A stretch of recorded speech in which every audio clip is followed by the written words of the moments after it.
ഇതെന്ത് കൂത്ത്? ഇതെന്ത് കൂത്ത്? ഇന്നെന്താ നേതാവേ, സമരമൊന്നും ഇല്ലേ? പിന്നെ ഇവിടെ എന്നും സമരല്ലേ? ഉപരോധ സമരം. സമരമില്ലാതെ മലയാളികൾക്ക് എന്താ ആഘോഷം എന്ന് കേട്ടിട്ടില്ലേ? ഇന്ന് സമരത്തിലെ ആളുകൾ കുറെ കൂടിയിട്ടുണ്ടല്ലോ. ജനങ്ങൾ സമരം നടക്കുന്ന പ്രദേശത്തേക്ക് അങ്ങോട്ട് ഒഴുകാണല്ലോ. അതെ അതെ, ഇന്ന് സ്ത്രീ ജനപങ്കാളിത്തം കൊണ്ട് വളരെ ശ്രദ്ധേയമായിരിക്കണൂല്ലേ നമ്മുടെ സമരം? കണ്ടോ വരണ ഒരു വരവേ. എന്താ കഥ? ചാക്യാർക്ക് വളരെ സന്തോഷായിരിക്കണു കേട്ടോ.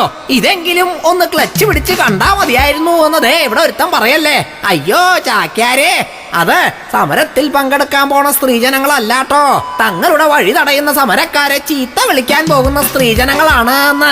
അല്ല, അങ്ങനെ ചെയ്താല് പിന്നെയും ഗുണങ്ങളുണ്ട് അത്രേ.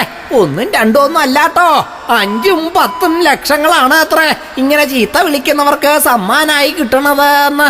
മാത്രല്ല നാട്ടിലെ താരമാവുകയും ചെയ്യാം.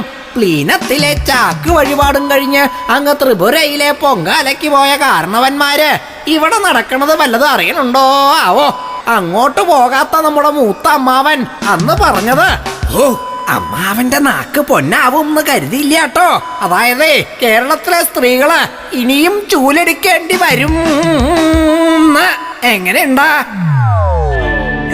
ഇതെന്ത് കൂത്ത്?